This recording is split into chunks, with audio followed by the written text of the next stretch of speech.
Good morning everybody, it's Graham once again from Unearthed for the next episode of Detecting Talk.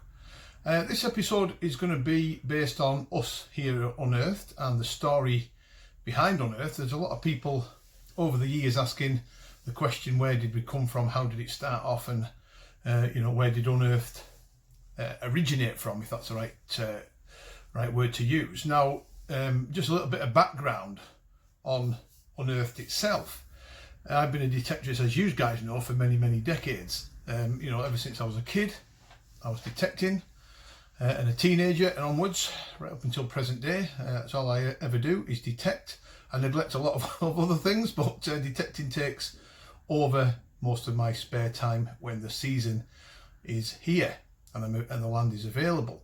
But going back in time, I ran a small business in the 1990s, which was fairly successful for a couple of years, and then the proverbial hit the fan, and I ended up going back into industry and working in factories, etc., where I was, believe it or not, a trade union convener. I was the head of the trade union with a particular union for a number of years, and from that I went to work as a tutor, part-time tutor at the local college.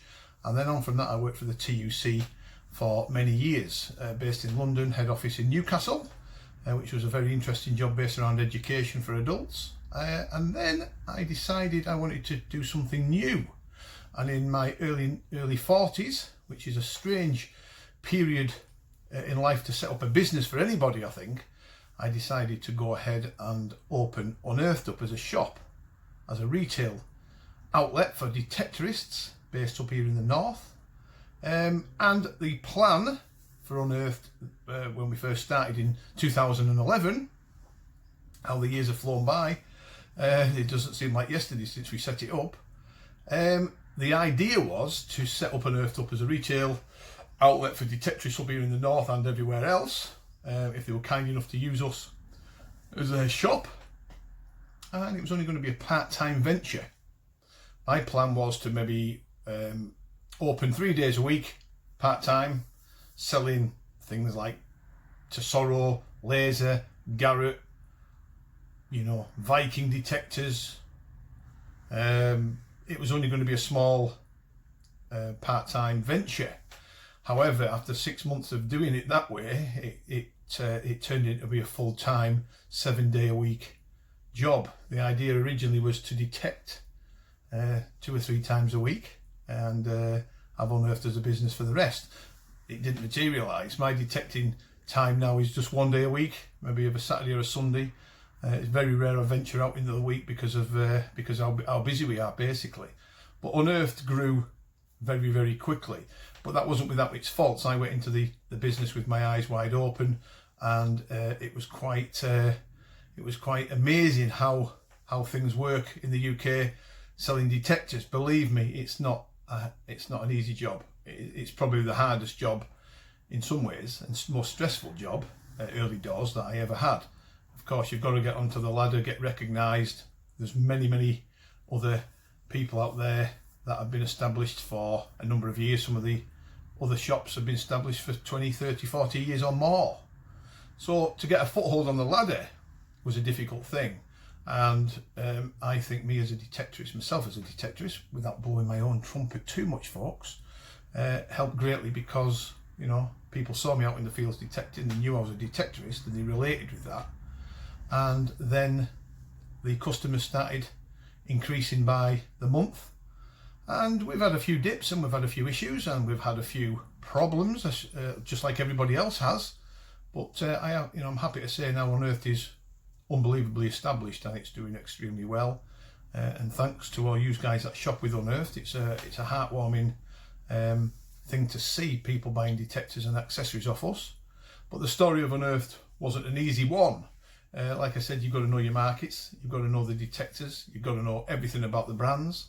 It's extremely difficult sometimes to get the contracts off the right people and stock the right products and accessories and detectors that people actually want. And then of course you've got the competition with other shops to sell that particular brand. But we're pretty good. I mean, we sell a heck of a lot of detectors, we sell a heck of a lot of accessories, and this showroom here, as you can see, part of the showroom, this is going to be widened and built on, and there's going to be stands, and there's going to be all sorts of fantastic stuff going on up here when we can afford to finish it off, because the cost is astronomical, folks, believe me. But it'll be strictly appointment only, where people can come in, have a look at a detector or a particular accessory. They can take it out onto the test bed, which is just behind us, and there's 3 or 4 acres of land there they can wander around on at the same time if they want to try a particular detector out. So we're quite different, I think, in so much as other shops and other outlets. So it's it's an amazing journey that we've had, and of course the social media side, and I guess including YouTube as well, has added to that, because we have a huge following of around about 35,000 people combined on social media, such as Facebook, the Facebook groups and pages, and of course Instagram, and then you've got this small but steady following on YouTube, where we can showcase our products, accessories and detectors that we sell to the public. However, some of you may ask the question and raise an eyebrow to the fact that we do not advertise anymore in any of the metal detecting magazines, and the reason is quite simply is because, well, there's 2 reasons actually.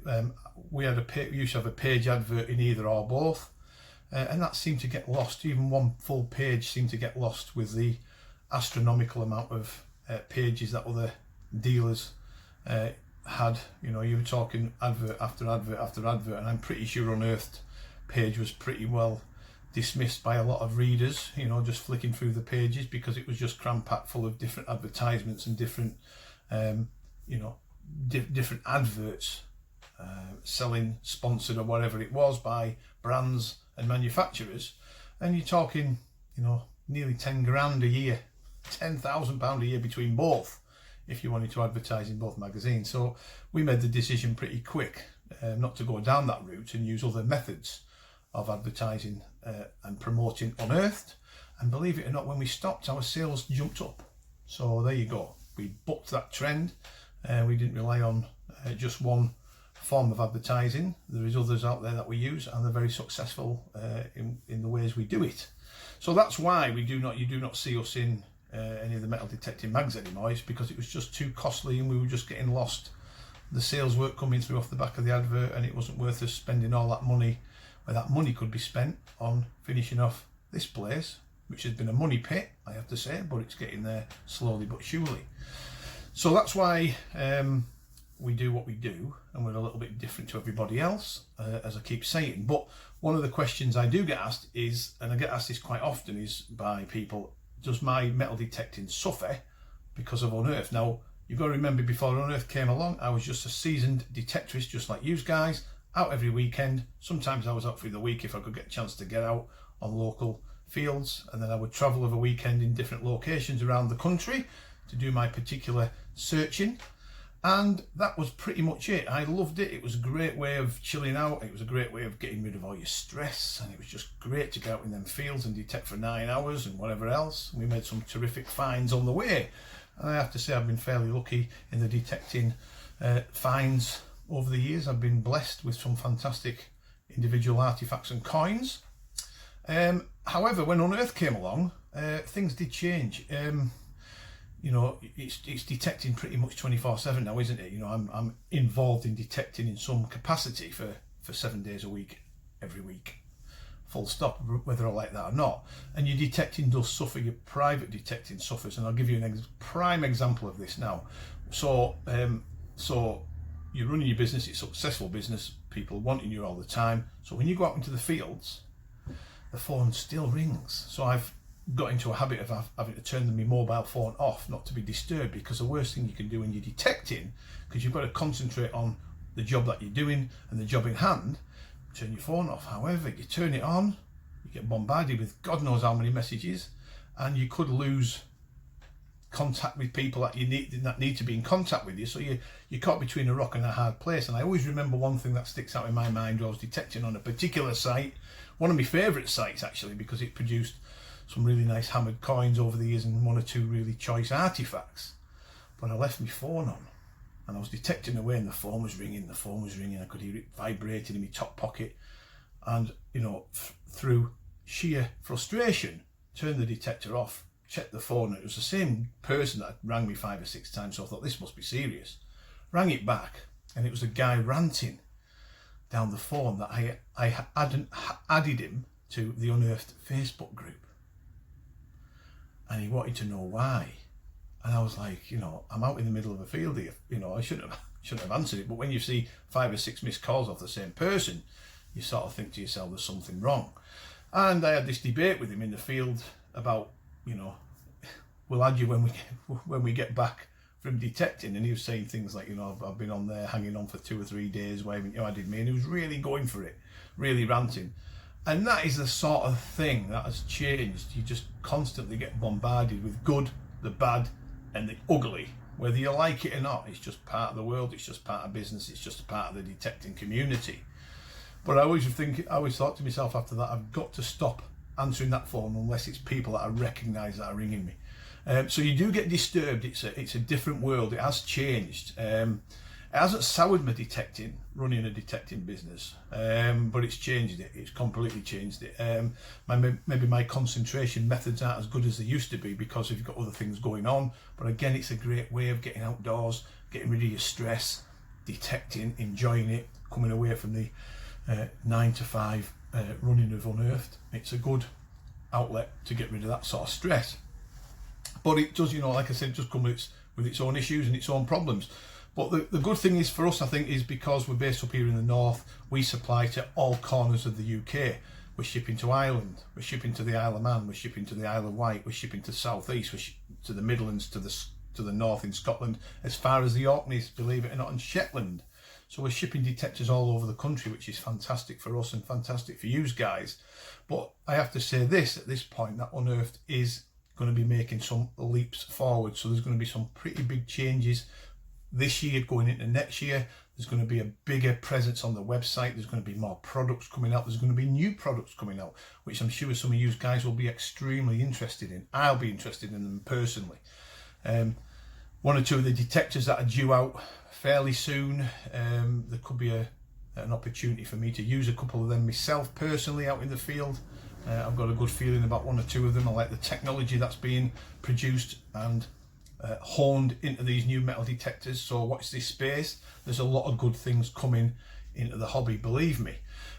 So that is Unearthed in a nutshell. It was a gamble for me to open it. I didn't really know what to do when I came out of the educational role with the TUC.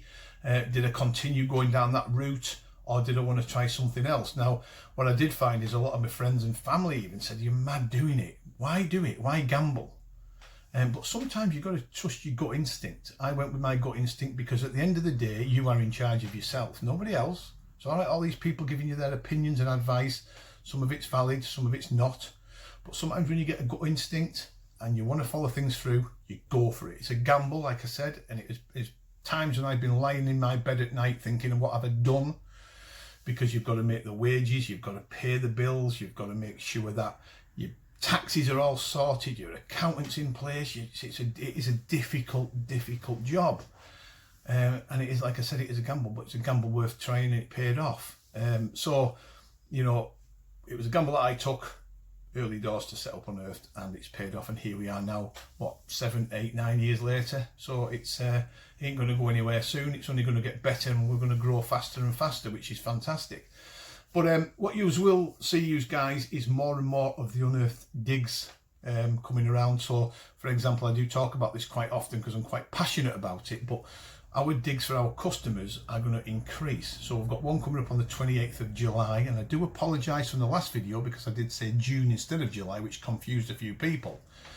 However, the digs are becoming popular. We like to keep the dig group to about 30 to 35 people because we don't want huge amounts of people. Managing huge amounts of people can be a difficult job, believe me, especially detectorists when they like to wander. You know who you are. So we like to keep it sort of a close-knit group of 30 to 35 individuals. However, this next digger, we've oversubscribed to it because there's more and more people wanting to come on. I've had to let a few people down. So my advice is get in quick where you guys are customers of ours and you're on the dig group. Get in quick, get your name down quick.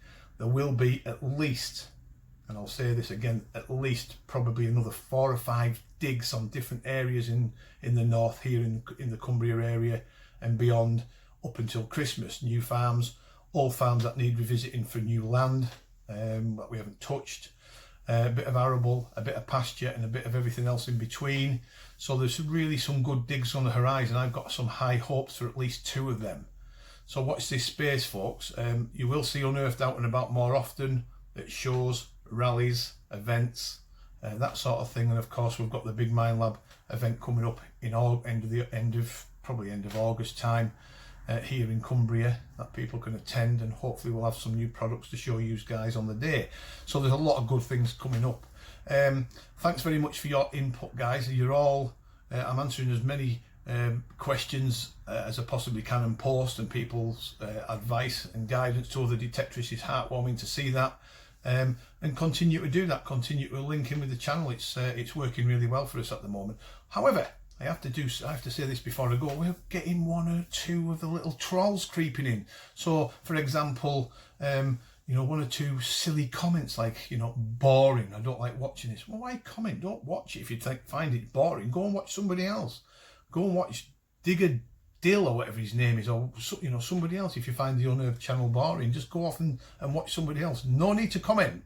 Your comments will be deleted anyway, so it's not worth the energy.